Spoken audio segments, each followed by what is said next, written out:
A atração a seguir é recomendada para todas as idades.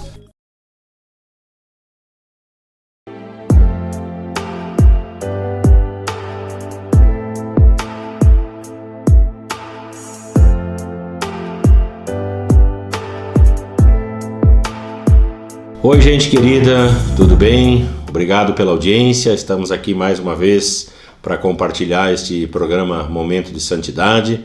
Programas que eu tenho repartido alguma coisa que Deus tem colocado no meu coração, maiormente no que diz respeito à Casa do Pai, à Igreja do Nazareno em Lages.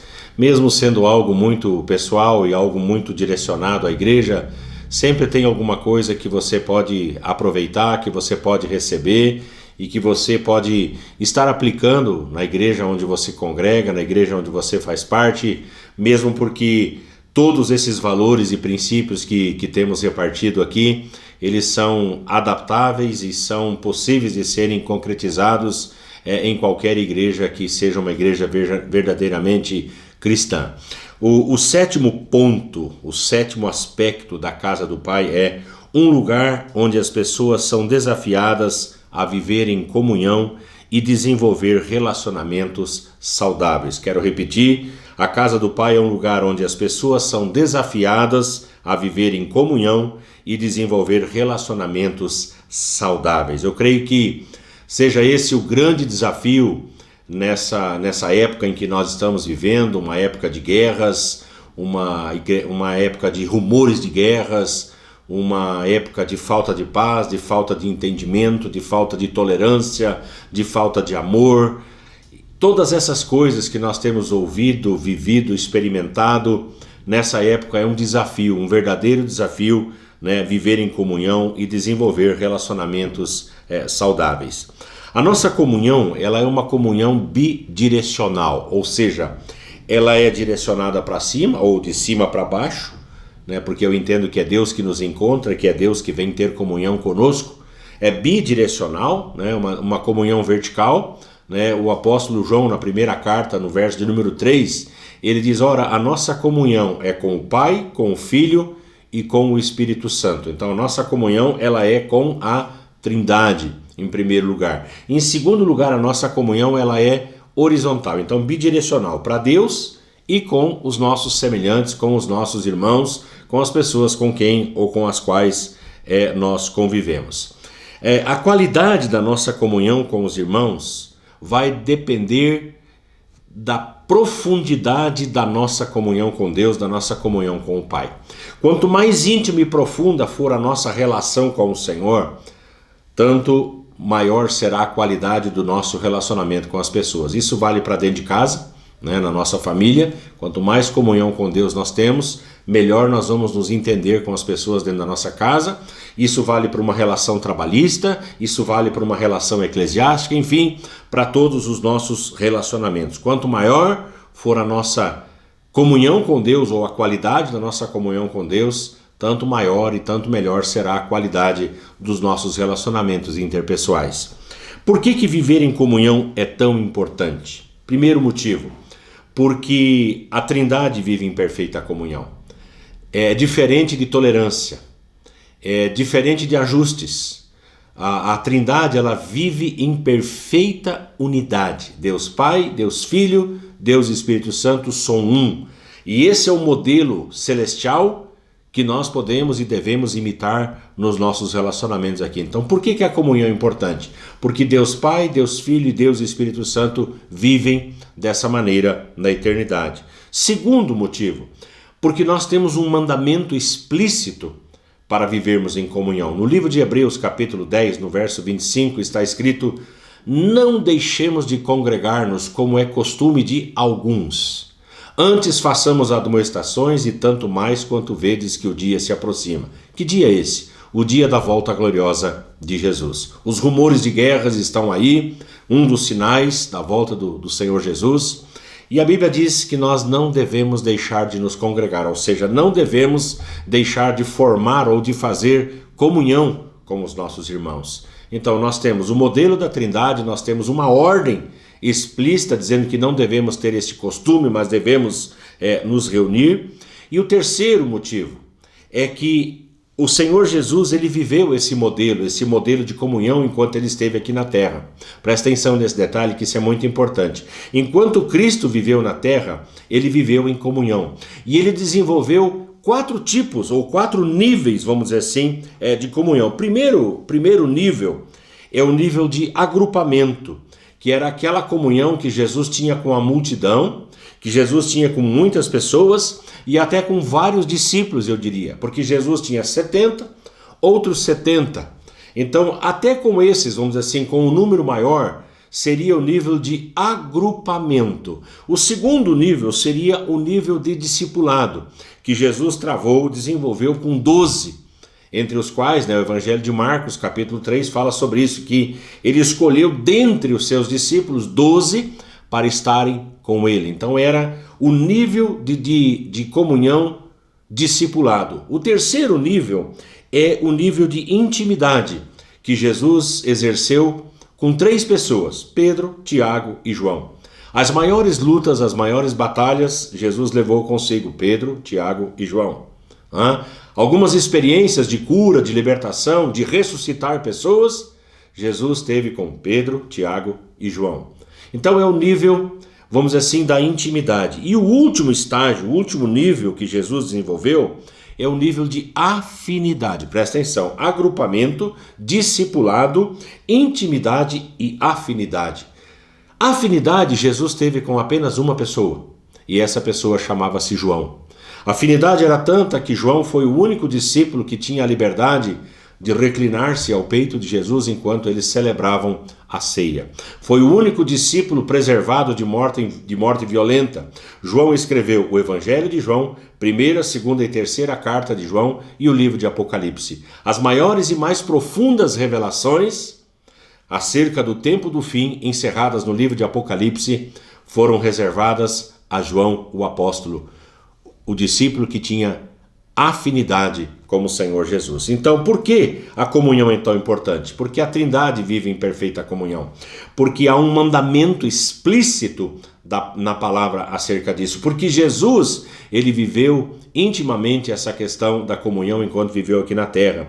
Em quarto lugar, porque foi objeto da oração de Jesus. No Evangelho de João capítulo 17, no verso 11, o Senhor Jesus, ele orou para que todos fossem um. Olha só, há uma diferença entre estamos juntos, como as pessoas falam por aí, somos unidos, eu já preguei sobre isso aqui, e somos um. Eu creio que este seja o grande desafio, e eu tenho desafiado a casa do Pai a viver nesta profundidade. Diferente do estamos juntos, quer dizer, a gente está aí, estamos lá, vamos em frente. Somos unidos, um pouquinho mais profundo, mas o somos um, que era o motto de Jesus, a vontade de Jesus, o centro da oração de Jesus, eu creio que esse nível nós precisamos viver e desenvolver. Então Jesus orou sobre isso e por isso nós buscamos e primamos tanto por essa comunhão.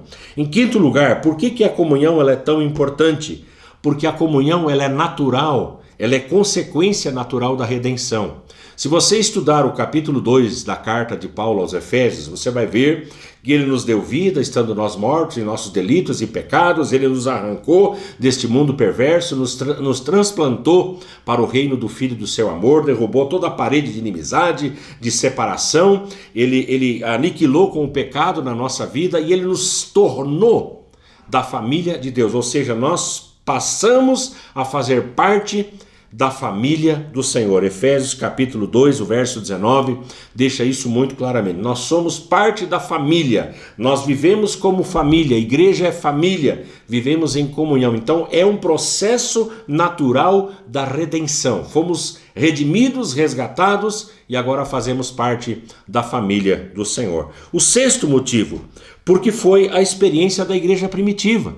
Se você olhar logo no início do capítulo 2 do livro de Atos, você vai ver que eles perseveravam, ou seja, era algo continuado, havia um esforço para que isso acontecesse, eles perseveravam na doutrina dos apóstolos, na comunhão, no partir do pão e nas orações. Eram 4 pontos que eu chamo de 4 preceitos basilares da igreja, que dão a base para a igreja. Tira um, fica capenga. Doutrina dos apóstolos, ou seja, a palavra, a comunhão, que era a reunião dos irmãos, o partir do pão, que era a ceia do Senhor, mas era o repartir dos alimentos também, e as orações. Eram esses 4 pontos. Então por que a comunhão para nós ela é tão importante? Porque a igreja primitiva viveu isso. Em Atos capítulo 5, no verso 12, diz que eles costumavam, olha só a palavra, costumavam reunir-se todos de comum acordo. Olha que lindo, costumavam, quer dizer, não era uma coisa esporádica, era um costume deles, adquirido pela vivência, pela necessidade. Costumavam todos reunir-se de comum acordo no pórtico de Salomão. Onde que a gente vai se encontrar? Lá no templo. Mas em que lugar do templo? No pórtico de Salomão. Então era algo conveniado entre eles, entre os primeiros cristãos. E se eles viveram isso, naturalmente que nós temos que viver dessa maneira também. Viver em comunhão, eu acredito que seja, como eu disse, um grande desafio. É um desafio. E o que eu vislumbro particularmente para a casa do Pai, a igreja que eu pastoreio, e você pode certamente orar e vislumbrar isso na igreja onde você congrega. Em primeiro lugar, eu gostaria muito que a casa do Pai fosse um lugar para construir relacionamentos saudáveis, amizades sinceras e duradouras. Hoje, para você achar um amigo que você possa dizer, é meu amigo, ou para você encontrar uma amiga que você possa dizer, é minha amiga, eu confio nessa pessoa, está muito complicado, está muito difícil. Então o que eu imagino? Eu imagino que a igreja seja esse lugar onde nós vamos encontrar pessoas de qualidade, pessoas de nível, pessoas que tenham um relacionamento com Deus, entende? E com essas pessoas nós vamos construir amizades para toda a vida. Esses dias eu conversava com a minha esposa que uma das maiores tragédias que a gente comete na vida é abandonar os amigos de infância da gente. Eu estava fazendo uma lista daquelas pessoas que um dia fizeram parte da minha história. Quantos ainda permanecem do lado? Entende como é complicado isso? E na igreja nós poderíamos, vamos dizer assim, desenvolver relacionamentos que sejam saudáveis, que sejam edificantes. É isso que eu imagino. Segundo lugar, eu gostaria muito que a igreja, a casa do Pai, fosse um lugar onde as pessoas cuidassem umas das outras, onde pela amizade pudessem, vamos dizer assim, fazer o bem, cuidar umas das outras. Gente, nós temos tantas necessidades, tantos problemas, e eu não posso simplesmente olhar para aquele meu irmão e dizer assim, vai em paz, fica em paz e que Deus te abençoe. Se ele estiver com a sua luz cortada, se ele estiver passando por enfermidade, por que não nós cuidarmos, nós não cuidarmos uns dos outros? Por que não nós não cuidarmos da saúde espiritual, da saúde física, da saúde material? Por que não viver esse amor que havia na igreja primitiva, de cuidado recíproco, de cuidado uns dos outros? É isso que eu vislumbro e vou me esforçar para ensinar a igreja e levar essa igreja a esse nível de maturidade e de entendimento da fé cristã. Em terceiro lugar, eu gostaria que a casa do Pai, a igreja do Nazareno em Lages, fosse um lugar onde as pessoas pudessem compartilhar as suas alegrias, mas também pudessem compartilhar as suas dores e as suas tristezas. Veja bem, compartilhar, ou seja, a alegria de um ser a alegria de outro, o problema daquele ser o problema daquele, o problema de um ser o problema de todos, a alegria de um ser a alegria de todos, e nós vivermos essa celebração. Em quarto lugar, eu gostaria que a igreja, a casa do Pai, pudesse ser um lugar onde as pessoas sintam prazer pelo prazer de estar. Olha só, sentir prazer pelo prazer de estar. Onde você vai? Eu vou na casa do Pai, é meu prazer estar lá com os meus irmãos. Eu tenho prazer de estar, por pertencer, por fazer parte desse grupo. Ser um lugar, em quinto lugar, onde as pessoas saiam melhores do que entraram. Gente, tem lugares aí onde as pessoas vão e elas apanham de cima a baixo. Eu não sei como é que volta para um lugar desse. Lugar onde apanha, onde só tem acusação, onde só tem legalismo, onde só tem condenação. Eu gostaria que as pessoas entrassem de uma determinada maneira, mas quando fossem para casa, pudessem sair aliviadas. Jesus disse, vinde a mim, todos os que estáis cansados e sobrecarregados, e eu vos aliviarei. Então, um lugar onde a pessoa possa encontrar o alívio, possa encontrar esse amor, essa atenção, este carinho. Esses dias eu falei na igreja, de uma senhora que chegou e disse, olha, eu gosto de vir aqui porque é o único lugar em que eu recebo um abraço e eu recebo um beijo. E eu perguntei, irmã, a senhora é casada? Ela falou, sou. Falei, posso dar uma surra no seu marido? Eu brinquei com ela, porque, veja bem, não tem um abraço, não tem um beijo em casa. não tem o carinho de um filho, não tem um abraço de um filho, aí ela vem para a igreja, ainda bem que a igreja está aí para isso. Vai dar um abraço, vai dar um beijo, vai recepcioná-la, vai trazê-la para perto. Então, às vezes, a gente precisa acordar para isso. As pessoas vêm com as suas necessidades, com os seus problemas, e elas precisam encontrar na igreja um povo que saiba acolher, um povo que saiba receber, não um povo que condene, que coloque jugo, que coloque fardo, que traga condenação, que começa a olhar para o cabelo, para a calça, para o vestido, para a barba, para não sei aonde. Eu acho que já passou esse tempo e nós temos que olhar mais para o amor do Senhor Jesus e a acolhida que o Senhor Jesus ele estabelece. O sexto ponto é justamente esse: a casa do Pai ser um lugar sem julgamentos e legalismos. No próximo programa eu vou falar um pouquinho mais sobre isso, por isso eu vou deixar por aqui essa parte. Em sétimo lugar, ser um lugar leve e descontraído, no qual as transformações acontecem pelo poder do Espírito Santo e não por imposições de regras. Veja bem, tudo que é imposto não dura, não perdura, porque a mudança real e verdadeira é aquela que acontece de dentro para fora. O que você impõe não dura, não permanece. Então não é pela imposição de regras, não pode isso, não pode aquilo. Esses dias alguém perguntou, tá, se eu for para a Igreja Nazareno, a casa do Pai em Lages, o que eu não posso fazer? Você pode fazer tudo, né? Se tiver alguma coisa que tiver errado, alguma coisa que você acha que é desnecessária na tua vida, o Espírito Santo vai te convencer e as mudanças vão acontecer pelo poder do Espírito e não pela imposição de um pastor ou pela imposição de uma igreja. Em oitavo lugar, né, a igreja ser um lugar onde nós somos guardados de todo mal.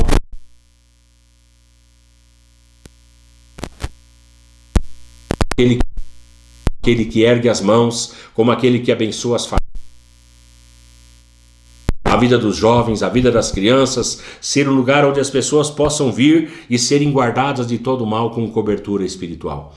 Ser um lugar, em nono, onde nós podemos alcançar o equilíbrio e a maturidade. Todos podem chegar a desenvolver uma vida equilibrada, tanto emocionalmente como espiritualmente, ministerialmente e tudo mais. Tudo que eu desejo é que as pessoas possam chegar a isso, um lugar onde possam ter relacionamentos saudáveis, desenvolver amizades sinceras, construir e edificar a sua casa e a sua família num ambiente calmo, num ambiente tranquilo, num ambiente de amor, num ambiente de paz. Eu acho que isso é a igreja.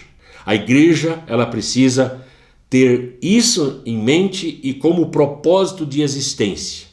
Passou o tempo em que a igreja estava aí para disciplinar, para surrar, para delinear, isso não existe mais, não é a igreja bíblica, a igreja tal qual o Senhor Jesus preconizou ou imaginou que ela pudesse ser. A igreja precisa ser um lugar de acolhida. Se você quiser me acompanhar em Atos capítulo 4, verso de número 23, pediria que você, se tiver uma Bíblia, puder abrir. Você vai ver a seguinte afirmação da Escritura. Uma vez soltos, procuraram aos irmãos e lhes contaram quantas coisas lhes haviam dito os principais sacerdotes e os anciãos. Se você olhar o contexto, você vai ver que Pedro e João, eles expulsam, ou curam, melhor dizendo, uma pessoa à porta formosa do templo, e em consequência disso eles apanham, né, pelas autoridades judaicas, ficam presos. E assim que eles são soltos, qual é a primeira coisa que eles fazem? O texto diz que eles imediatamente, uma vez soltos, procuraram os irmãos.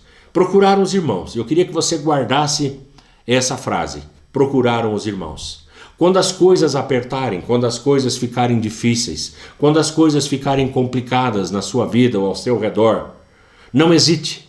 Procure os irmãos. Procure o pastor, procure a liderança, procure alguém da casa do Pai, procure alguém de alguma igreja cristã, genuinamente cristã, procure. Abra o seu coração. E eles disseram, olha, tudo isso as autoridades nos fizeram, nos surraram, nos prenderam. E então diz o texto que eles, ouvindo isto, verso 24, unânimes, ou seja, com um ânimo só, com um fôlego só, levantaram a voz a Deus. E então glorificaram ao Senhor, e assim que eles terminaram de orar, diz no verso 31, que tremeu o lugar onde eles estavam reunidos e todos ficaram cheios do Espírito Santo e com intrepidez anunciavam a palavra de Deus. Entendeu o que eu te falei? Tá difícil, tá complicado, tá vivendo esse tempo de pandemia, há rumores de guerra, lá está a Rússia invadindo a Ucrânia, isso traz instabilidade para nós, estabilidade econômica. Será que o Brasil vai ser atingido? Vamos ter alguma sanção? Qual é a preocupação que nós vamos nutrir? O que vai acontecer no futuro? Vai desembocar ou desencadear uma guerra mundial? Enfim, a instabilidade está aí, né? As complicações estão aí, os valores totalmente invertidos e mudados. Não sabemos o que vai acontecer com os nossos filhos. Vivemos um clima de insegurança. A gente não pode mais assistir um jogo de futebol num estádio. Você corre o risco de ser apedrejado, corre o risco de ser morto, corre o risco, enfim, de ser alvejado de alguma maneira. Ou seja, a instabilidade está aí. Eu digo que o ser humano está se tornando uma besta. Nós vivemos a bestialização do ser humano. Nem os próprios animais vivem da maneira como o ser humano tem vivido. Tudo isso traz insegurança, nos traz medo. O que fazer? Para onde ir? Para onde correr? Corra para a casa do Senhor. Corra para a casa do Pai. Procure os irmãos na fé. Abra o seu coração. Diga o que está lhe preocupando, o que está lhe machucando. Você sempre vai encontrar alguém de braços abertos, vai encontrar alguém disposto a conversar com você, a orar com você. Dias atrás, e com isso eu encerro, uma pessoa veio conhecer a igreja e disse: amei profundamente, adorei o lugar. E aí na conversa eu tentei descobrir um pouquinho o que ela tinha gostado tanto assim. Ela apontou o dedo e falou assim: eu gostei do abraço daquele irmão. E aí me caiu o queixo, porque geralmente as pessoas vêm: não, eu gostei da pregação, eu gostei do louvor, eu gostei do tempo de oração, eu gostei disso, gostei daquilo. Mas aí fala: não, eu gostei do abraço daquele irmão. E às vezes tudo que as pessoas precisam é desse abraço de alguém que diga: olha, eu estou contigo, você está sofrendo, né? Somos um, estamos unidos. É isso que eu queria deixar para você, que você pense, que você reflita, que você entenda que você pode estar num lugar de paz, num lugar de amor. Vamos fazer uma oração.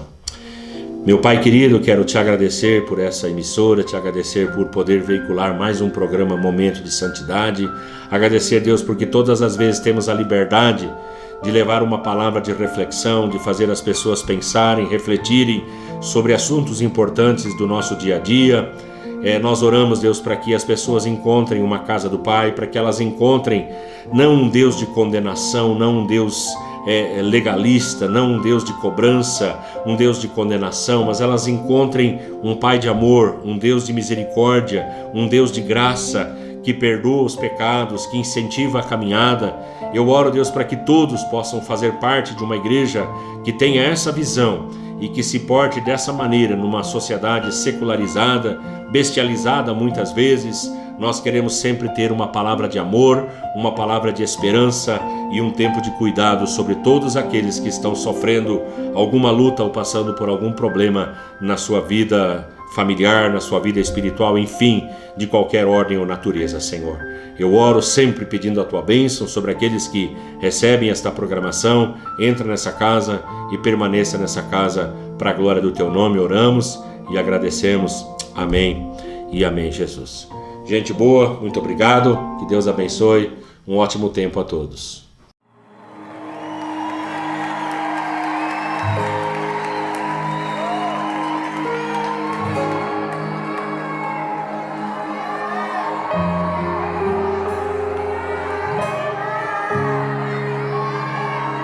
Você é bem-vindo aqui.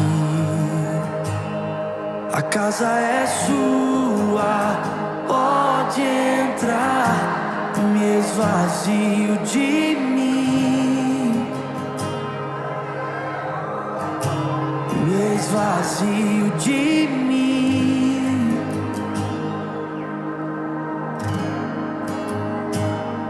Sopra o teu vento aqui, toma o teu trono, vem reinar. Nós queremos te ouvir, oh, nós queremos te ouvir.